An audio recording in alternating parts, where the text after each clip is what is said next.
Veneto Banca è l'ora dei capitani coraggiosi. A chiamarli a raccolta domani al Maggior Consiglio Bruno Zago, imprenditore della carta e uno dei volti della Marca e del Nord-Est che non molla, anzi rilancia nonostante la crisi.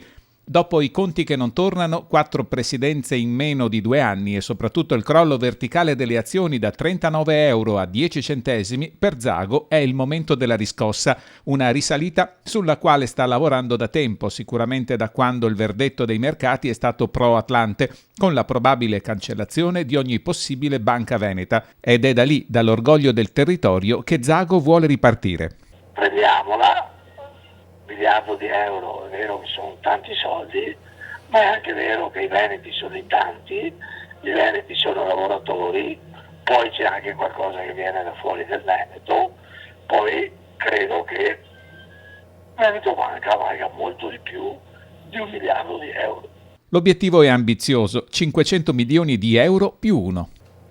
Almeno sì, perché abbiamo capito che solo se noi avremo la maggioranza di Veneto Banca potremmo decidere e potremmo fare di Veneto Banca dal zero in su.